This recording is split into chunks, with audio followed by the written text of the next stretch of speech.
Hey Sagittarius, this is Perrymore Tarot's daily reading for February 5th, 2025. This is for Sagittarius, last shuffle for Sagittarius. I feel so many blessings, man. Ooh, I got all excited. This is the first time today, even though they're saying courage and loss. I feel like a wind of change. I'm seeing miracles happen for you. And the miracles are in some way something that you've already lost. Ooh, man. You may have lost something already, right? You may have lost, I keep hearing lost the love and feeling. God, that's an 80s song. Um, we've lost that love and feeling. Now it's gone, gone, gone. Or you've lost. That's all I keep hearing. Okay, so because I'm seeing it, you're needing to be brave and embark on a new love or new something. Okay. Some of you may be apart from someone now, and there's someone telling you, ooh, Sagittarius, I'm going to tell you something right here. So, say some of you are in a connection right now, but you are just like not feeling it, right? You've been communicating something about about the energy. Say you've been communicating to this person to the point where now you're the bad guy in the situation. This is personal, or this, I feel like this is personal, or this is like for some of you, this particular part of the message, okay?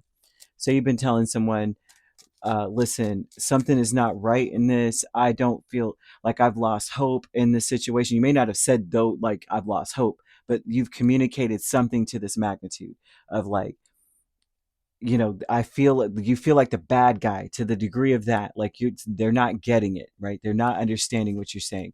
I'm seeing that there's a new love around, a new love calling out to you, sending you energetically, sending you a message saying, although we're not together right now, spiritually, we're united, we're together because the love that we are going to share, or we share, transcends space and time. You're not even sharing this love with this person, but they're already coming to you telling you the love that we have, because it's like whoever this person is, the love that you guys will share is already being shared where they're at. Like spiritually, they're saying we've already had the kids, we already had the life, we already had the memories, you know what I mean, the hospital visits, all the things that you have when you have a life with someone. This is someone who's like, nothing is missing, don't even worry about it up here. But I see someone losing faith that you'll find it only because of there's something about you being the bad guy in a current situation right now, that you may feel powerless in a situation, and it's starting to make you lose hope and faith that miracles could ever happen. So I don't know who that's for. This feels super personal, because although courage here is here and loss is here, I'm seeing a lot of romantic energy. But I'm also seeing financial energy, and just in general, connecting to what you're needing to connect to kind of vibe. But I'm just going to go ahead and read, because that is the first thing that came out, and the first thing that jumped at me. The Fool, Ace of Cups, Hermit, Lovers with courage. Now, this is talking about embarking on a new journey, maybe alone. You may be making this decision, or that your energy is as such, like, I could actually just take a leap of faith and go off and do something on my own right now. Like, there's something about you needing to have some space to connect to faith, connect to the universe, to say, I know that miracles happen, right? And I want to give them my clearest intention. I want something that's going to last, or something that's built to last in my life. I want something that's meaningful. I'm seeing angel number 1616 in this. And this is talking about your self control. Usually, when 1616 comes out, breaks down to a singular five. Fives are typically changes, right? And so there's something about them showing that your self control is going to make everything go right. That you do have self control. Because I'm seeing, even in the first part of the message, that same, if you are in that situation, that you're telling this person, listen, this is not working. I don't love myself in this connection, or I don't love myself in this situation. I'm losing hope and faith. And I'm starting to think that nothing in my life works. It's starting to get to that point, because we don't work in, kind of energy. I'm seeing that. But then you're the bad guy for saying that, speaking your truth. They're showing a new 1616 is going to come out when your new love, or a new love especially, is sending that message to you. Like, even though we're not together right now physically, spiritually we got a life, you know. Spiritually we're together. I'm even seeing new platonic friendships, and also a chance to renew something from the past if some of you are looking towards rekindling a past relationship. But for 1616 to come out, typically this is about overcoming obstacles. Okay, and it definitely portends soulmates. Not every angel number talks about stuff like that.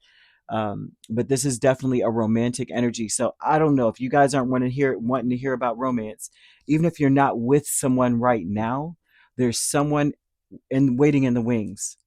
Someone's out there saying, I've been looking for you all. You know what I mean? Like, we may not be together yet, but we are together eternally, spiritually. So loss here with the Seven of Swords and the Queen of Pentacles tells me that whatever kind of life that you've been living, right? You've been kind of just Queen of Pentacles. I'm just nurturing. I'm just steady. I'm just stable. That is not your true authentic space. And so you may lose that. And that will open you up to seeing that miracles do happen, that some of you may, you're going to reclaim your power by losing your power, if that makes any sense.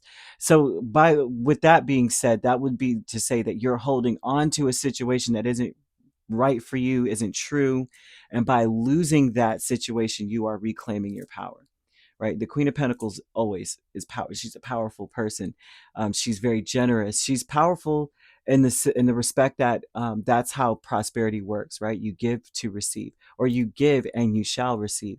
She understands that concept. That's why she's so wealthy, right? She's very generous. She's very steadfast. She knows what she wants. She's the last one to leave, first one to show up.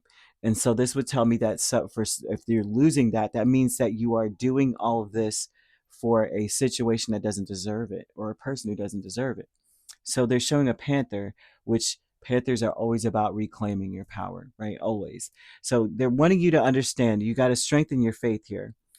By strengthening your faith, the flower or the color or even the scent of lilacs would help with that. The energy that it brings into the atmosphere attracts faith, or attracts situations that strengthen your faith, miracles, if you will. Um, they're wanting you to say to yourself, in order to help you to see that miracles do happen, I love and accept myself as I am, and everything in my life works. That's the opposite of whatever you've been dealing with, in a sense, is what they're showing. Like, you've got to say this, especially when it comes to communicating to spirit. Hey, I want love in my life. I want more than what I've been dealing with. I'm also seeing money. So, money being here. Um, I'm seeing that spirit wants to assist you with minting money, making money. Friends and colleagues with the Sun and Nine of Wands. These are people in your space that are, man, they're just winging it. So, like I said here, the people right in your space. So this doesn't always have to be a romantic sense or a romantic read, although romance is extremely like highlighted. Friends and colleagues, Lord, and then there goes the romance. These are people that are obviously kind of like struggling to get something, get somewhere. They're struggling to start fresh in life. They're struggling to have hope. These are people who are really, I see them, it's obvious that they may have a victim mentality in a sense. I kind of get this feel of them being, the friends especially, they may want a lot, I want to say a lot of attention. They may be telling you about how bad things are in their life in a very upbeat, funny way. And spirit may want you to understand that about them, so that you have the courage to not want to be in that space. You may not want to be any longer in this space where you're struggling and you're putting a smile on your face too, just like them. And you may have been in that grouping with them, kind of doing this, and now realizing, maybe I need to stop. You know, I need to change. This needs to be, something needs to happen and change. King of Swords, Knight of Pentacles, kindred partnership. This is a romantic partner, or this could be a partnership where you guys are sharing a common goal. Um, but I'm seeing this person trying to make logical sense of why you need to keep them in their life or why they need to keep you. This is someone who may, uh, they may be heartbroken and trying to hold on to you out of a sorrow or sadness about being alone. This is someone, yeah, I don't, they may be trying to distract you by bringing up how sad it would be if they had to go at something alone. You know, they're smart, they'll figure it out. That's the best way to put this. They're smart, they will figure it out. They do their best thinking anyway when they're figuring it out on their own, but they may be using sorrow as a reason, or expanding or expounding on the sorrow, talking about how hard it would be. You know, things may not, you need me around, you know, you need me. Um, Spirit is saying you could rewrite your story. But the one thing that I will say is that they want you to take mint